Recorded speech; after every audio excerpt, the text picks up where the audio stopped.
நம்பினால் நம்புங்களுக்கு உங்களை வரவேற்கிறோம். இன்றும் உங்களை ஆச்சரியப்பட வைக்க தயாராக இருக்கின்றன விசித்திரங்கள் நிறைந்த 2 நிகழ்வுகள். கூடு விட்டு கூடு பாய்ந்து நோய்களை குணமாக்கும் வராகி சித்தர். பக்தரின் உடலுக்குள் புகுந்த சித்தரின் ஆன்மா. ஆச்சரியங்களும் திகிலும் நிறைந்த நேரடி காட்சிகள்.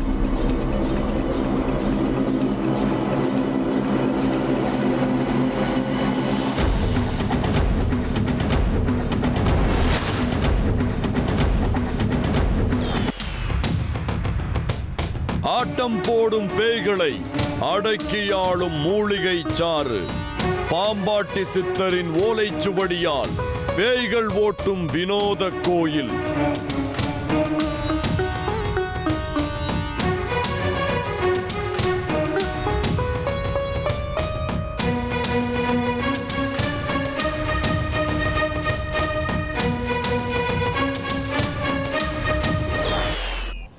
பரமாத்மா என்பது தனியாக இல்லை. நமது உடம்புதான் பரமாத்மாவின் இடம். ஆதலால் கடவுளை தேடி நாம் எங்கும் அலைய வேண்டாம். உடம்பை பேணுவதே கடவுள் பணி. உடம்பின் உள்ளேயே பரமாத்மாவை கண்டு மகிழ்ந்திரு என்பது சித்தர்களின் கொள்கை. இந்த கொள்கையின் அடிப்படையில் தான் சித்தர்கள் வாழ்ந்து வந்தனர் என்கிறார்கள். அதனால்தான் சித்தர்கள் பெரும்பாலும் நம் மக்களின் நோய் தீர்த்து நிம்மதியான வாழ்வு வாழ நிறைய மருத்துவ குறிப்புகளையும் வெவ்வேறான வைத்திய முறைகளையும் அருளியுள்ளனர். இதற்கு முன்பு நாம் நிறைய சித்தர்களை பற்றி பார்த்திருந்தாலும் இன்று கூடு விட்டு கூடு பாய்ந்து பக்தர்களின் நோய் தீர்க்கும் வராகி சித்தரை பற்றித்தான் தற்போது பார்க்க இருக்கிறோம். இதனைத் தொடர்ந்து மூலிகை சாறு கொண்டு மக்களின் நோய் மற்றும் இன்னல்களை தீர்க்கும் பாம்பாட்டி சித்தர் ஆலயம் பற்றித்தான் பார்க்க இருக்கிறோம். பிரகாய பிரவேசம் என்ற கூடு விட்டு கூடு பாயும் கலை அஷ்டமா சித்துக்களில் 5வது சித்தாக கருதப்படுகிறது. கூடு விட்டு கூடு பாயும் இந்த அமானுஷ்ய கலையை பயன்படுத்தித்தான் சித்தர்கள் நாம் நினைத்து கூட பார்க்க முடியாத பல ஆச்சரியங்களையும் அதிசயங்களையும் நிகழ்த்தி இருக்கிறார்கள் என்று அவர்கள் வழிவந்தவர்கள் குறிப்பிடுகிறார்கள். இந்த மர்மக்கலையை பயன்படுத்தி எவ்வளவோ அற்புதங்களை நிகழ்த்தி காட்ட முடியும் என்றாலும் இதை மனித குலத்தின் சேவைகளுக்குத்தான் பயன்படுத்த வேண்டும் என்றும் வற்புறுத்தி இருக்கிறார்கள் சித்தர்கள்.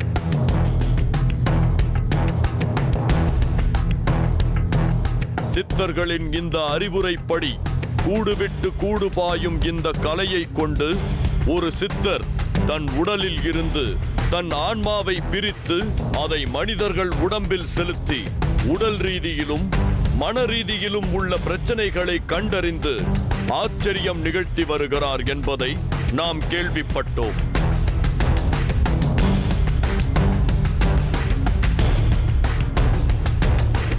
கேட்பதற்கே பிரமிப்பாக கருதப்படும் கூடு விட்டு கூடு பாயும் கலையை இந்த நூற்றாண்டில் பயன்படுத்துவது சாத்தியமா என்ற கேள்வியுடன் இதை மக்கள் ஏற்றுக்கொள்ளும்படி என்னதான் ஆச்சரியங்கள் அங்கு நடக்கிறது என்பதை அறிய முற்பட்டது நமது குழு.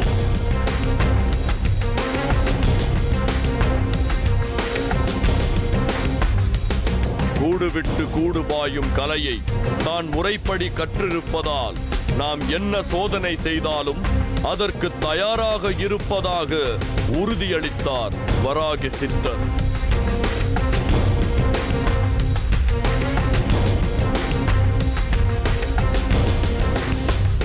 வராகி சித்தரின் உடம்பில் இருந்து அவர் ஆன்மா எப்படி வெளியே வருகிறது, அது எவ்வாறு இன்னொருவர் உடம்பிற்குள் நுழைகிறது, அப்பொழுது சித்தரின் ஆன்மா புகுந்த சராசரி மனிதர் எந்த மாதிரி ஒரு நிலையில் இருக்கிறார் என்ற கேள்விகளுக்கான பதில்களை தேடி பரபரப்புடன் காத்திருந்தோம் நாம்.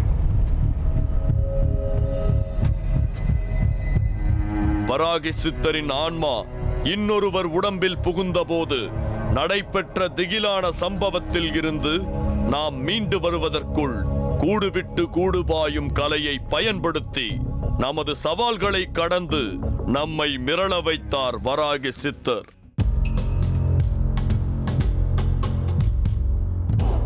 கோவிலூரில் இருந்து சில கிலோமீட்டர் தூரத்தில் இருக்கிறது ஆனந்த ஜோதி ஆசிரமம்.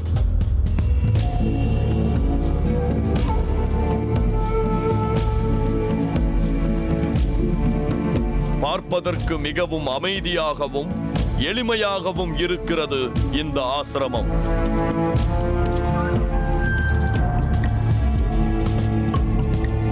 சுவாமி அருட்பிரகாசர் என்ற இளவயது சித்தரைத்தான் இங்குள்ளவர்கள் வராகி சித்தர் என்று மரியாதையுடன் குறிப்பிடுகிறார்கள்.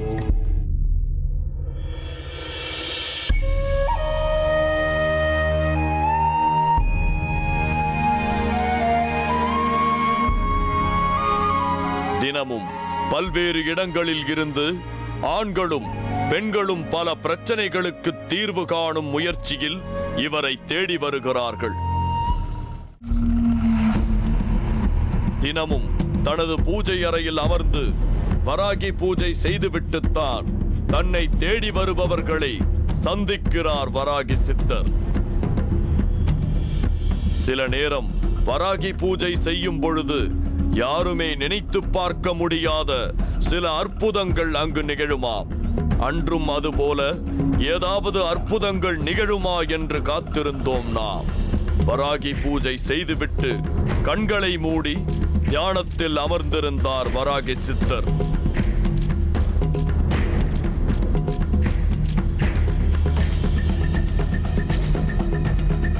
நாம் பூஜை அறையுள் ஒவ்வொரு இடத்தையும் கவனிக்கத் தொடங்கினோம்.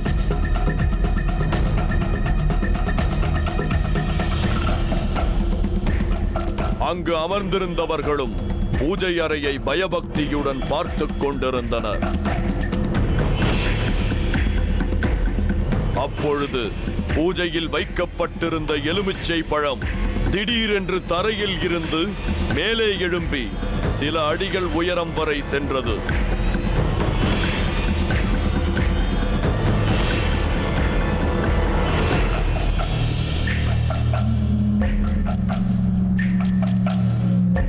பின்பு மீண்டும் அதே இடத்தில் வந்து விழுந்தது எலுமிச்சை.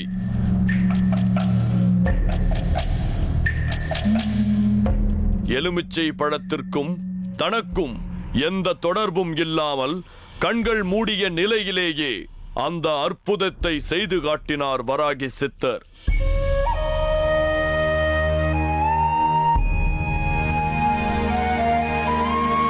அதற்கு பின்பு அங்கிருந்து வெளியே வந்தவர் ஒரு பசுவிற்கும் அதன் கன்றுக்குட்டிக்கும் கோபூஜை செய்தார்.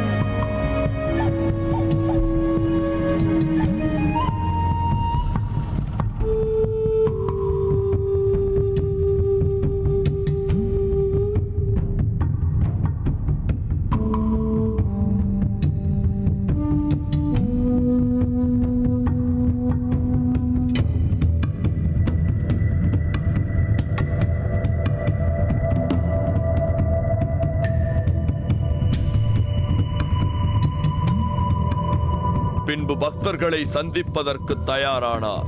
தன் உடலில் இருந்து ஆன்மாவை பிரித்து எதிரே அமர்ந்திருப்பவர்கள் உடலில் புகுந்து அவர்கள் பிரச்சனைகளை தீர்க்கும் அந்த நிகழ்வை எப்படி இருக்கும் என்பதை காண நாம் தயாராக இருந்தோம்.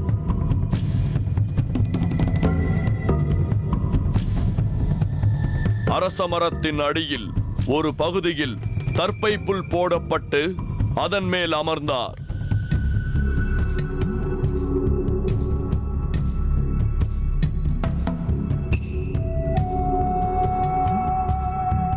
எதிரே சற்று தூரத்தில் வராகி சித்தரை காண வந்த ஆட்கள் நேரம் தியானம் செய்தார் வராகி சித்தர்.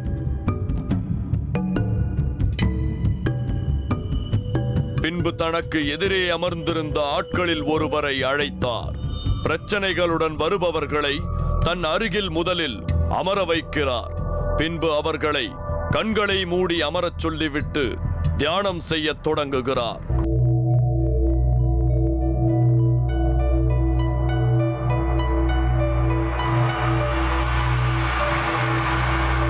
வந்தவர்களுக்கு என்ன பிரச்சனை என்று வராக சித்தர் கேட்பதில்லை.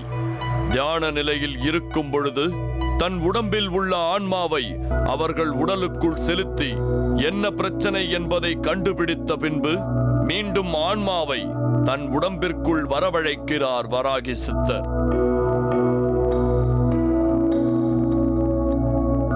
அதன் பிறகு வந்தவர்களுக்கு என்ன பிரச்சனை என்பதை சொல்கிறார். அதற்கு பின்பு அந்த பிரச்சனைகளையோ பாதிப்புகளையோ எப்படி குணப்படுத்துவது என்று முடிவு செய்கிறார்.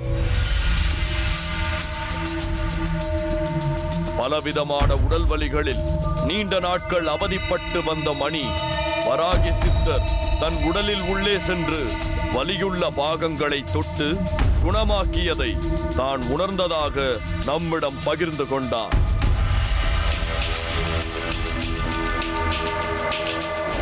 தியானத்தில் இருக்கும்போது என்னுடைய உடம்புல இடுப்பு பகுதியில் வந்து தொட்டார்.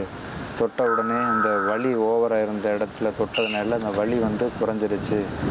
அவர் தொட்ட உடனே அப்படியே தசைப்பகுதியெல்லாம் கீட்டாக இருந்தது, அப்படியே குறைஞ்சிருச்சு. குறைஞ்ச உடனே அந்த வலி வந்து கால் வலி, இடுப்பு வலி, அந்த வலியெல்லாம் சரியாயிடுச்சு. தன் உடலில் வலி இருந்த பகுதிகளை கூட வராகி சித்தரே கண்டுபிடித்ததாகவும் பின்பு வலி இருந்த இடத்தை தொட்டு குணமாக்கியதையும் மிக நன்றாக உணர்ந்தாராம். வராகி சித்தரின் முன்பாக ஒவ்வொருவராக வந்து அமர்ந்து தியானம் செய்ய ஆரம்பித்தனர்.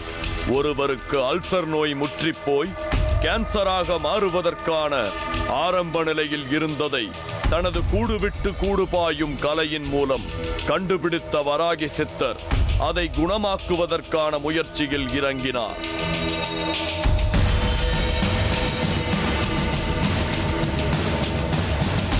அல்சர் நோயால் பாதிக்கப்பட்ட நபரின் சட்டையை கிழற்றச் சொல்லிவிட்டு நடப்பதை மட்டும் கவனிக்கச் சொன்னார்.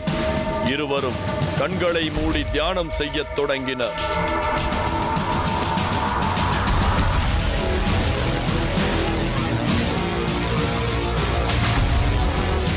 வராகி சித்தர் தியானத்தின் உச்ச நிலையை அடைந்து கொண்டிருந்த நேரம் எதிர்பாராமல் நடந்தது அந்த நிகழ்வு. அல்சர் நோயால் பாதிக்கப்பட்ட நபர் திடீரென்று வலியால் துடித்தவாறு கீழே சரிந்தார். சத்தம் போட்டு கதறி துடித்த அவர் சிறிது நேரத்தில் மயங்கி சரிந்தார்.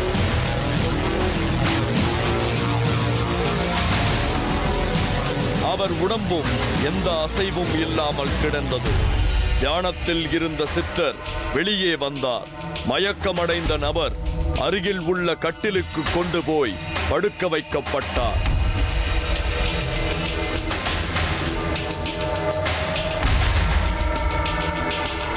அல்சர் நோயால் பாதிப்படைந்த நபரின் சத்தம், மயக்கம் எதை பற்றியுமே அலட்டிக் கொள்ளாத வராகி சித்தர் அடுத்த நபரின் பிரச்சனைகளை தீர்த்து வைக்க தயாராகிக் கொண்டிருந்தார். கட்டிலின் மேல் நீண்ட நேரம் மயக்கமடைந்த நிலையில் கிடந்த நபரை அதிலிருந்து வெளியே கொண்டு வரும் முயற்சியில் இறங்கினார் வராகி சித்தரின் சிஷ்யர்.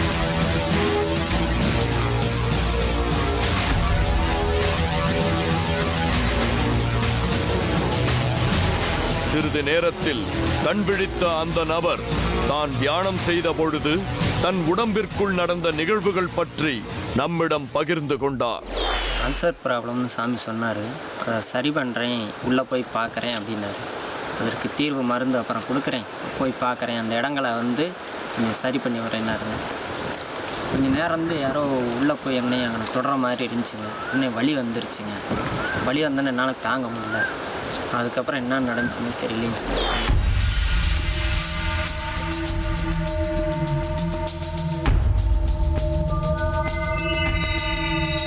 வராகி சித்தரின் சிஷ்யராக பணிபுரிந்து வரும் சுதாகர் எப்படி சிஷ்யரானார் என்பது ஒரு வித்தியாசமான கதை. மோகினி பிசாசின் பாதிப்புகளினால் உடலாலும் மனதாலும் பாதிக்கப்பட்ட இவர் அதிலிருந்து மீண்டு வர வழி தெரியாமல் திணறி இருக்கிறார்.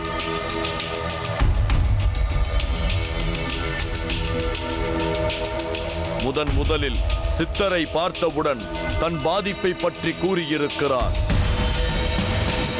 இவரை உட்கார வைத்து 2 நிமிடம் தியானம் செய்திருக்கிறார் வராகி சித்தர். அந்த இடத்திலேயே தனக்கு உடலிலும் மனதிலும் ஒரு மாற்றம் நிகழ்ந்ததை உணர்ந்த இவர் வராகி சித்தருக்கு சேவை செய்யும் பக்குவத்தை அடைந்து விட்டதாகவும் சொன்னார். மோகினி பிசாசு இதனுடைய கட்டுப்பாட்டுக்குள்ளே போய் ரொம்ப மன ரீதியாகவும் உடல் ரீதியாகவும் ரொம்ப பாதிக்கப்பட்டேன். இதுலேருந்து மீண்டு வர்றது எப்படின்னு எனக்கு தெரியாமல் ரொம்ப இதில் இருந்தேன். அப்போ ஒரு நாள் கோயிலுக்கு போகும்போது கோயிலில் வச்சு வராகி சித்தரை பார்த்தேன். அவருடைய பார்வையிலே வந்து எனக்குள்ள ஒரு மாற்றம் உருவாச்சு. அதாவது அவர்கிட்ட அவர் கூப்பிடாமலே நான் போய் என்னுடைய கஷ்டத்தை சொன்னேன். அப்போ அவர் என்னை உட்கார வச்சு அதே கோயிலே உட்கார வச்சு எனக்கு நேருக்கு நேரம் உட்காந்து ஒரு 2 நிமிஷம் தியானம் பண்ணார். அப்போ பார்த்தீங்கன்னா அன்னைக்கு ரிலீஃப் ஆனது தான். தியானத்தில் இருக்கும் பொழுது என் உடலை விட்டு பேய் பிசாசு வெளியேறி விட்டதாக ஒரு அசரீரி கேட்டதாகவும் ஆச்சரியத்துடன் தன் அனுபவங்களை பகிர்ந்து கொண்டார். இதுபோல் அங்கு வந்திருந்தவர்கள் தனக்கு ஏற்பட்ட அனுபவங்களை நம்மிடம் பகிர்ந்து கொண்டனர். பல பிரச்சனைகள் இருந்துகிட்டே இருந்துச்சு எனக்கு. அவர் ஒரு தடவை கோயிலுக்கு வந்தப்போ அவர் முன்னாடி வந்து இது மாதிரி உட்காந்து இது மாதிரி பிரச்சனையாக இருக்குன்னு மட்டும்தான் சொன்னோம். பட் ஆனால் அவர் வந்து எப்படின்னு பார்த்தீங்கன்னா இங்கே இருந்துகிட்டே உங்களுக்கு வந்து இந்த மாதிரி ஒருத்தவங்க பிரச்சனை பண்ணிருக்காங்க, அவருடைய அங்க அடையாளங்கள் பூரா எல்லாமே சொன்னார். அந்த பிரச்சனைக்கான தீர்வு வந்து கொஞ்ச நேரத்திலே வந்து பண்ணி கொடுத்துன்னு ஒரு வாரம் 10 நாளில் உங்களுக்கு சரியாயிருன்னு சொன்னார். அதே மாதிரி சரியாயிடுச்சு. தன்னை தேடி வரும் நபர்கள் என்ன பிரச்சனையால் பாதிக்கப்பட்டுள்ளோம் என்பதை தன்னிடம் சொல்ல தேவையில்லை. அவர்கள் உடலுக்குள் புகுந்து சென்று பார்த்தே தெரிந்து கொள்ள முடியும். பின்பு அதற்கு என்ன தீர்வோ அதை பின்பு செய்து கொடுப்பதாக கூடு விட்டு கூடு பாய்ந்து நோய்களை குணப்படுத்தும் கலையை பற்றி நம்மிடம் பகிர்ந்து கொண்டார் வராகி சித்தர். சில பிரச்சனைகளால் பாதிக்கப்பட்டவர்களை நேரில் வர இயலவில்லை என்றால் நாம் இருக்கும் இடத்தில் இருந்தே உடலை விட்டு உயிரை மட்டும் பிரித்து எடுத்துக்கொண்டு போய் அவர்கள் இருக்கும் இடத்தை கண்டுபிடித்து பிரச்சனைகளை கண்டுபிடித்து அதற்கான தீர்வுகளையும் அங்கேயே கொடுத்து விட்டு வர முடியுமாம். இந்த உடம்பில் இருந்து ஆன்மாவை பிரித்து எடுத்து கொண்டு போகும் பொழுது என்ன காரணத்திற்காக போகிறோம், யாருடைய பிரச்சனையை தீர்க்கப் போகிறோம் என்பதை பொறுத்து அங்கு எவ்வளவு நேரம் இருக்க வேண்டும் என்பதை கணித்துவிட்டுத்தான் உடலை விட்டு ஆன்மாவை பிரித்து கொண்டு போவார்களா? நீண்ட நேரம் ஆகும் என்றால் உடலுக்கு சில பாதுகாப்பு வளையங்களை ஏற்படுத்திவிட்டுத்தான் செல்வார்களா? இந்த கலையின் மூலிமா உடலை விட்டு ஆன்மாவை வெளியில் எடுத்துகிட்டு போகும்போது பார்த்தீங்கன்னா என்ன பிரச்சனைக்காக போகிறோம், யாருடைய பிரச்சனையை பார்க்க போகிறோம், எவ்வளோ தூரம் போகிறோம் அப்படிங்கிறத பொறுத்து 15 நிமிடங்கள் வரைக்கும் நம்மளால் இந்த உடலை விட்டு வெளியில் போய் பார்த்துட்டு வர முடியும். அதுக்கு மேலேயும் பார்க்க முடியும். அப்படி பார்க்கணும் அப்படிங்கிற பட்சத்தில் இந்த உடலை அதுக்கான தகுதிகள் படுத்தி அதுக்கான பாதுகாப்பு வளையத்தை ஏற்படுத்திட்டு வெளியில் போய் பார்த்துட்டு வர முடியும். உடலை விட்டு உயிர் வெளியே போகும் பொழுது தீய சக்திகள் மற்றும் துர்தேவதைகளால் பாதிப்பு ஏற்படுமா? அதை தடுப்பதற்காக குருமார்களும் சித்தர்களும் தங்களுக்கு பாதுகாப்பு வளையத்தை ஏற்படுத்தி இருக்கிறார்கள் என்றும் அதனால் அசைவற்ற உடலுக்கும் வெளியே போகும் ஆன்மாவிற்கும் எந்த பாதிப்பும் ஏற்படாது என்ற ஆச்சரியங்களையும் பகிர்ந்து கொண்டார் சித்தர். கூடு விட்டு கூடு பாய்வது என்பது ஒரு கலை என்பதை விட அதை ஒரு வரம் என்கிறார் இவர். இந்த கலை வந்து பார்த்தீங்கன்னா எங்களுக்கு கிடைச்சது குருமார்க்கமாக தாங்க கிடைச்சது. குருமார்க்கம் அப்படின்னு பார்த்தீங்கன்னா எங்களுடைய குருமார்கள் ஒரு 3 வருடத்துக்கு முன்னாடி எங்களுக்கு கொடுத்த தீட்சையின் மூலியமாக இந்த கலை வந்து எங்களுக்கு கிடைச்சது. வராகி சித்தர் குறிப்பிடுவது போல வெளியில் இருக்கும் தகவல்களை ஒரு இடத்தில் இருந்து கொண்டு தெரிந்து கொள்ள முடியுமா? கூடு விட்டு கூடு பாயும் கலையில் வேறு என்னென்ன செய்ய முடியும் என்பதை தெரிந்து கொள்ள சில பரிசோதனைகள் செய்ய தயாரானோம் நாம். வராகி சித்தருக்கு பரிச்சயம் இல்லாத ஒரு பகுதிக்கு அவரை அழைத்துச் சென்றோம்.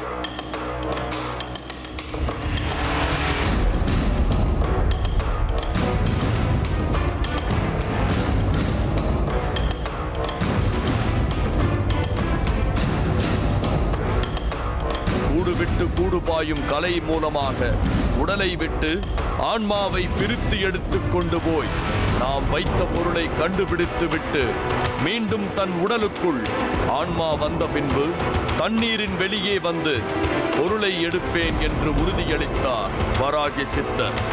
வராகி சித்தர் தண்ணீருக்குள் மூழ்கியவுடன் அங்கிருந்து சற்று தூரத்தில் உள்ள ஒரு பாறையின் அடியில் புதர்கள் மண்டி கிடக்கும் பகுதிக்கு சென்று ஒரு நாணயத்தை மறைத்து வைத்தோம்.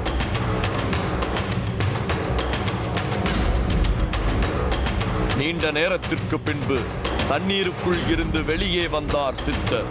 பாறைகளின் மீது நடந்து சென்று நாம் நாணயத்தை வைத்த இடத்தின் அருகே சென்று சில நிமிடங்கள் தியானம் செய்தார்.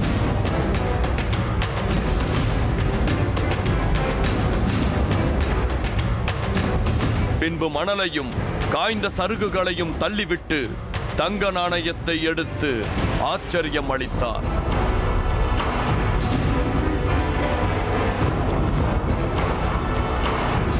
கண்டுபிடிப்பதற்கு சிரமமான இடத்தில் ஒரு பொருளை வைத்து சோதித்து பார்த்தார்.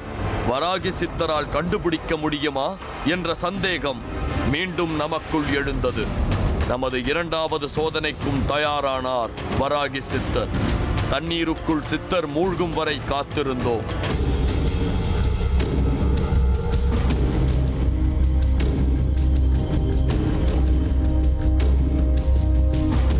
பின்பு கண்டுபிடிப்பதற்கு சிரமமான ஒரு பகுதியை தேர்ந்தெடுத்து நாணயத்தை ஒளித்து வைத்தோம்.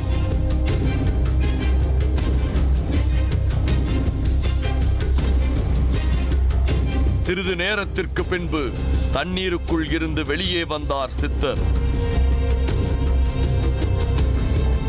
பல இடங்களை கடந்து நாம் நாணயத்தை வைத்த இடத்திற்கு வந்தார். சில நிமிட தேடலுக்கு பின்பு அந்த நாணயத்தையும் கண்டுபிடித்தார் சித்தர்.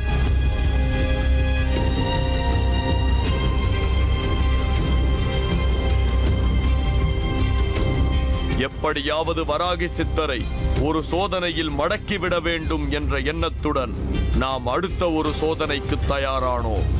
இந்த முறை கண்டுபிடித்து கொடுக்கும் செயல் வேறு மாதிரி இருக்கும் என்று புதிராக சொன்னார் சித்தர்.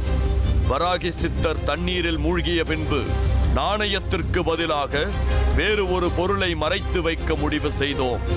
வராகி சித்தர் தண்ணீருக்குள் மூழ்கியிருந்த இடத்தில் இருந்து சற்று தூரத்தில் தண்ணீர் தேங்கிய ஒரு இடத்தில் ஒரு சிறிய கல்லை போட்டு சற்று விலகி நின்று காத்திருந்தோம்.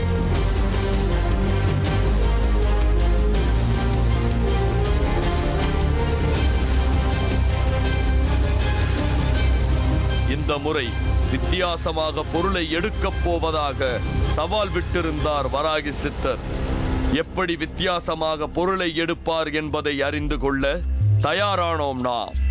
தண்ணீருக்குள் இருந்து வெளியே வந்த வராகி சித்தர் சிறிது தூரம் தேடிவிட்டு ஒரு இடத்தில் வந்து அமர்ந்தார். நாம் வைத்த பொருள் வேறு என்பதை நம்மிடம் பகிர்ந்து கொண்டார். பின்பு அந்த பொருளை தன் இடத்திற்கே வரவழைப்பதாக கூறிவிட்டு தியானத்தில் அமர்ந்தார். இரண்டு கைகளையும் மூடிக்கொண்டவாறு கண்களை மூடி தியானம் செய்தார். நேரம் கடந்து கொண்டிருந்தது. நாம் தண்ணீருக்குள் போட்ட பொருளை இவர் எப்படி வரவழைக்கப் போகிறார் என்ற எதிர்பார்ப்புடன் நாம் காத்திருந்தோம்.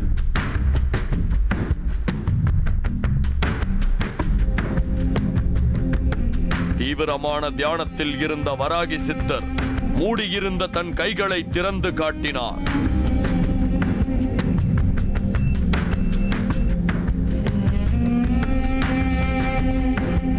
நாம் தண்ணீருக்குள் போட்ட கல் வராகி சித்தரின் கையில் இருந்தது. சித்தர்களின் பிரகாய பிரவேசம் என்ற கூடுவிட்டு கூடுபாயும் கலையின் சில நேரடியான விளக்கங்கள் நம்மை ஆச்சரியப்படுத்தியது. அதே உணர்வுடன் அந்த பகுதியில் இருந்து நாம் விடை பெற்றோம்.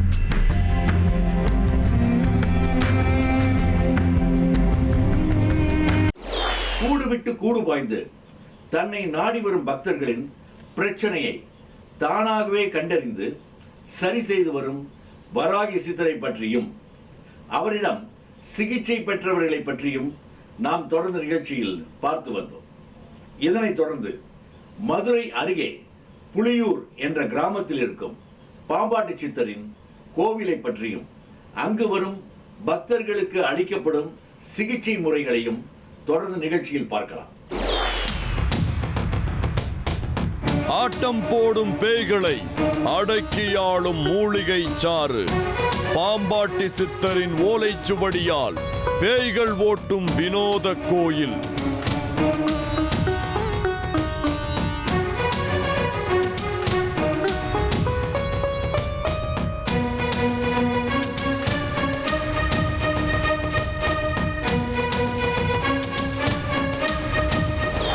சித்தர்கள் உலகமெங்கும் நிறைந்தே இருக்கிறார்கள்.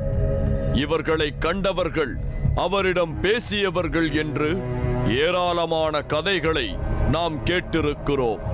நூற்றுக்கணக்கான சித்தர்கள் இருந்தாலும் தமிழகத்தில் வாழ்ந்தது 18 சித்தர்கள் என்று சொல்லப்படுகிறது.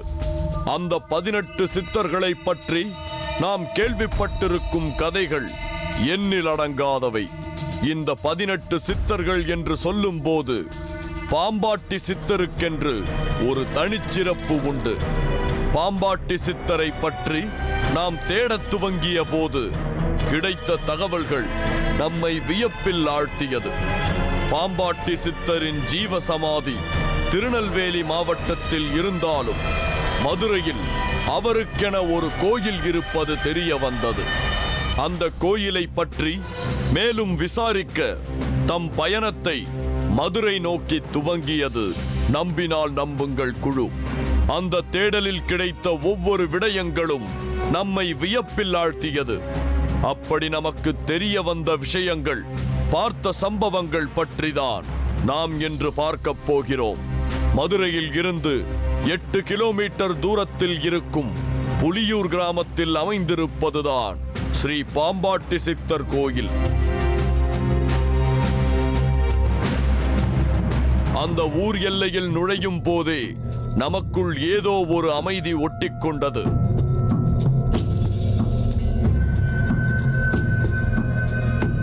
புலியூர் பேருந்து நிறுத்தத்தில் இருந்து சற்று தூரம் சென்றால் நம் கண்ணில் பட்டது ஸ்ரீ பாம்பாட்டி சித்தர் கோயில்.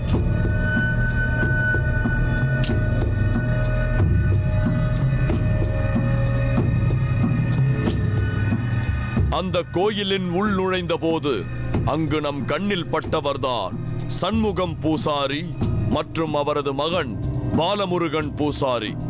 இந்த கோயிலுக்கு நிறைய பக்தர்கள் வந்த வண்ணம் இருந்தனர்.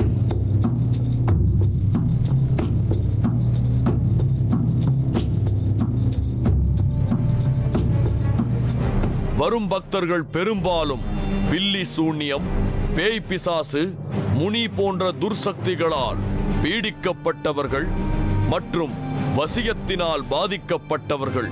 இப்படியாக ஒரு கூட்டம் இருக்க, போதை வஸ்துக்களுக்கு அடிமையானவர்கள், குழந்தை பாக்கியம் இல்லாதவர்கள், குடும்ப பிரச்சனை உள்ளவர்கள் மற்றும் வெவ்வேறான உடல் உபாதைகளால் பாதிக்கப்பட்டவர்கள் என ஒரு கூட்டம் மறுபுறம் குவிந்திருந்தனர்.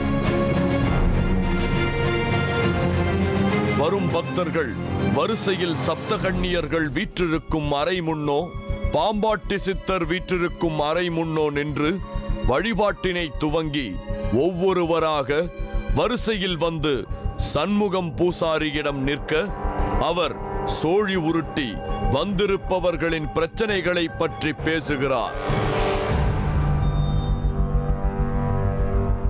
அவர்களின் பிரச்சனைக்கு ஏற்ப பரிகாரங்களை சொல்லி அனுப்புவதோடு மட்டுமல்லாமல், சோழி உருட்டும் தருணம் பில்லி, சூன்யம், ஏவல், மோகினி மற்றும் துர்சக்திகளால் பாதிக்கப்பட்டவர்கள் என்று தெரிய வந்தால் அவர்களை அங்கேயே காத்திருக்கும்படி சொல்லிவிட்டு மற்றவர்களிடம் பேசத் துவங்குகிறார் சண்முகம் பூசாரி.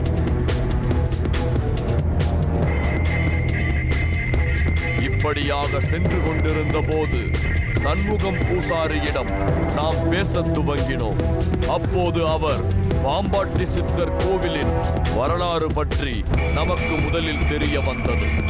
பாம்பாட்டி சித்தர் கேரளாவில் பிறந்தவர் என்றும், அவர் வளர்ந்தது மகாலிங்கம் என்ற ஊரில் மற்றும் மருதமலையில் அவர் தன் வாழ்நாளில் பெருங்காலத்தை அங்கு வாழ்ந்திருந்தாலும் கடம்பவனம் என்று சொல்லப்படும் இந்த புலியூரில் அவர் 884 ஆண்டுகளுக்கு முன்னர் இங்கு மண்டபம் அமைத்து வாழ்ந்து வந்ததாகவும் இந்த கோயிலில் மொத்தம் 21 தெய்வங்கள் இருப்பதாகவும் கூறினார்.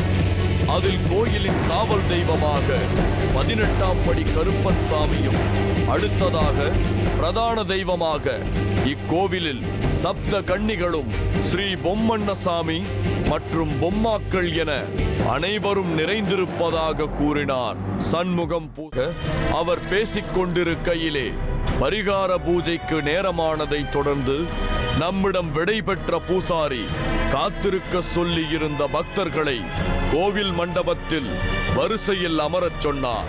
பின்னர் பாலமுருகன் பூசாரி மற்றும் அவரது உதவியாளர்கள் இருவரும் வரிசையில் அமர்ந்திருந்த பக்தர்கள் ஒவ்வொருவரின் கண்ணிலும் ஒரு துணி மூட்டையில் சுற்றப்பட்டிருந்த மூலிகை சாற்றை கண்ணில் விட்டு மற்றொரு மூலிகை சாற்றை அவர்களது நெற்றியிலும் மூக்கிலும் தடவத் துவங்கினார்கள். இவைகள் நடந்தேறிய சிறிது நேரத்தில் வரிசையில் அமர்ந்திருக்கும் பக்தர்களில் பலரின் உடல் அசைவுகளில் மாற்றம் ஏற்பட துவங்குகிறது. உடல் அசைவுகளில் மாற்றம் ஏற்பட்ட பக்தர்கள் சற்று ஆக்ரோஷமாகவே காணப்படுகிறார்கள். அப்படி ஆக்ரோஷமாக காணப்படும் பக்தர்களிடம் சண்முகம் பூசாரி மெல்ல பேசத் துவங்குகிறார். அவர்களிடம் அடுத்தடுத்து, யார் நீ, எங்கிருந்து வந்தாய், எப்படி நீ இறந்தாய் போன்ற கேள்விகள் கேட்கப்படுகிறது. உடம்புல இருக்கா தெரியலையா? தெரியலையா? மூச்சு அடிக்குதா? எரியுதா? ஒதுங்கிறியா? ஒதுங்கிறியா? ஆம்பளையா பொம்பளையா? ஆம்பளையா? பேர் என்ன? எப்படி செத்த? எப்படி செத்த? சொல்லு, டக்குன்னு சொல்லிட்டு ஒதுங்கி ஓடிக்கிறோம். சொல்லுவா, அப்பதே என்ன விட மாட்டான். சொல்லு சொல்லு, வாயத்தரன்னு சொல்லு. தூக்கு போட்டு செத்தியா? பேர் சொல்லுப்பா. பேர் தெரியாம எப்படி உடம்புல இருந்த? எந்த ஊரு? சிவாசியா? ஒதுங்கிக்கிறியா அந்த பொண்ணை விட்டு? வேற ஆள் இருக்கா? இன்னொரு ஆள் இருக்க? இன்னொரு பொம்பளை ஆள்கிட்ட தெரியுது. இன்னொரு ஆள் யாரு இருக்கா? சொல்லிட்டு ஒதுங்கி போட்டாக்குன்னு. இன்னொரு ஆள் யாரு? மாசமான பொம்பளையா? பேர் என்ன? அது பேரு எந்த ஊர் அது? அதற்கான பதில் ஒவ்வொன்றாக அவர்களால் கூறப்பட்டு முடியும் தருணத்தில் அவர்களது முன் சூடம் ஏற்றப்பட்டு தெய்வங்களின் சாட்சியாக அவர்களின் உடலில் இருந்து வெளியேறுமாறு சத்தியம் வாங்கப்படுகிறது.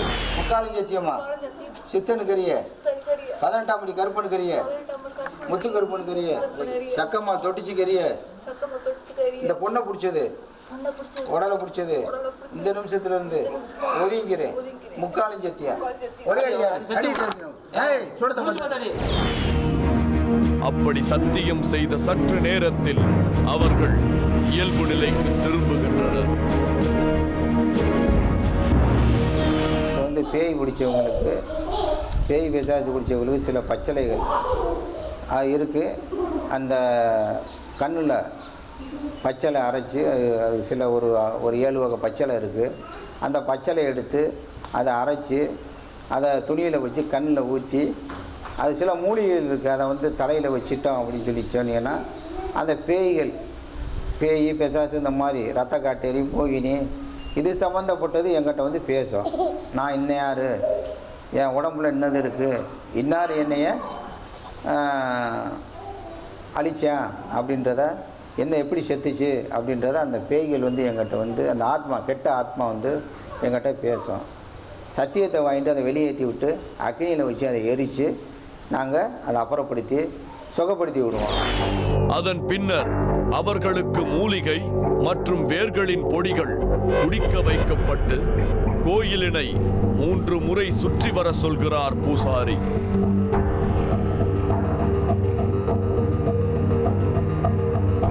இவைகள் முடிந்த பின் அவர்கள் அனைவரையும் கோயில் மண்டபத்திற்கு வெளியே வரவழைக்கப்படுகிறார்கள்.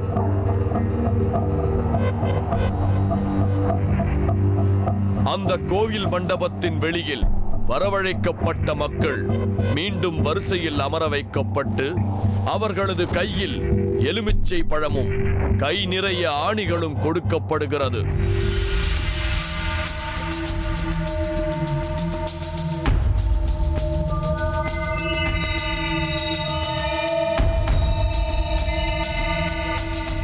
அப்படி கொடுக்கப்படும் ஆணிகளை அந்த எலுமிச்சம் பழம் முழுக்க தங்களை பீடித்துள்ள அனைத்தும் விட்டு விலக வேண்டும் என்று கூறிக்கொண்டே அதில் குத்துகிறார்கள். இப்படியாக பக்தர்கள் செய்து கொண்டிருக்கும் தருணம் ஒவ்வொரு பக்தர்களின் தலையையும் சுற்றி அவர்களின் முன்னால் தேங்காய்கள் வைக்கப்பட்டு அருவாளால் வெட்டி உடைக்கப்படுகிறது.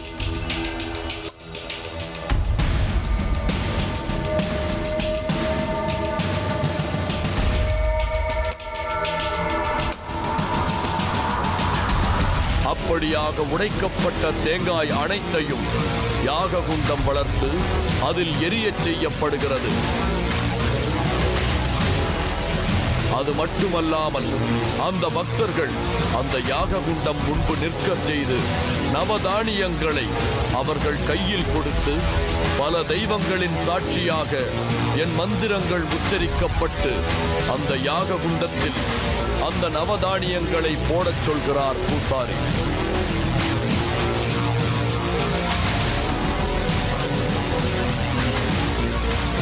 இப்பூஜைகளை முடித்த பின்னர் பக்தர்கள் கோயில் அருகிலேயே குளிக்கச் செய்து அவர்கள் உடுத்தி வரும் அனைத்து உடைகளையும் அங்கேயே வீசிவிட்டு வேறு உடை அணிந்து வரச் சொல்லி சித்தரை வழிபடச் செய்கிறார்கள். பேய் பிசாசு குடிச்சவங்களுக்கு சில பச்சளைகள் இருக்குது. அந்த கண்ணில் பச்சளை அரைச்சி அது சில ஒரு 7 வகை பச்சளை இருக்குது. அந்த பச்சளை எடுத்து அதை அரைச்சி அதை துணியில் வச்சு கண்ணில் ஊற்றி அது சில மூலிகைகள் இருக்குது. அதை வந்து தலையில் வச்சுட்டோம் அப்படின்னு சொல்லி சொன்னீங்கன்னா அந்த பேய் பிசாசு இந்த மாதிரி ரத்த காட்டேரி மோகினி இது சம்மந்தப்பட்டது என்கிட்ட வந்து பேசும். நான் இன்னும் யார், என் உடம்புல என்னது இருக்குது, இன்னார் என்னைய அழித்தேன் அப்படின்றத, என்ன எப்படி செத்துச்சு அப்படின்றத அந்த பேய்கள் வந்து எங்கிட்ட வந்து அந்த ஆத்மா, கெட்ட ஆத்மா வந்து எங்கிட்ட பேசும். சத்தியத்தை வாங்கிட்டு அதை வெளியேற்றி விட்டு அக்னியில் வச்சு அதை எரித்து நாங்கள் அதை அப்புறப்படுத்தி சுகப்படுத்தி விடுவோம். இவைகளை பார்த்த நமக்கு சற்று ஆர்வம் தொற்றிக்கொள்ள அவர்கள் பயன்படுத்தும் மூலிகைகள் மற்றும் வேர்களை பற்றி கேட்க துவங்க இவை அனைத்தும் சித்தர் ஓலைச்சுவடியில் எழுதி வைத்த வழிமுறைகள். பல தலைமுறைகளாக தாங்கள் தம் குடும்பத்தைச் சேர்ந்தவர்கள்தான் இதனை செய்து வருவதாகவும் தங்கள் குடும்பத்தில் கூட நினைத்தவர்கள் எல்லாம் பூசாரியாக முடியாதென்றும் குறிப்பிட்ட நாள் நட்சத்திரத்தில் பிறந்த குடும்பத்தில் மூத்த பிள்ளைகள் மட்டுமே பூசாரியாக முடியும், அவர்களுக்கு மட்டும்தான் இவைகள் கற்பிக்கப்படும் என்றும் கூறி மூலிகைகள் பற்றிய தகவல்களை பகிர்ந்து கொள்ள முடியாது என்று மறுத்துவிட்டார். எங்களில் வந்து மூத்த வாரிசாக வர்றவங்க தான் இந்த கோயிலுக்கு அர்ச்சகராக வர முடியும். அதில் வந்து என்னென்னு சொல்லி கேட்டிங்கன்னா அந்த ராசி நட்சத்திரம் அந்த அமைப்பில் கரெக்டாக வரும். இப்போ வந்து என்னுடைய தகப்பனார் வந்து அமாவாசை, அதே மாதிரி அமாவாசையில் முருகசிஷ்ய நட்சத்திரத்தில் அவங்க பிறப்பாங்க.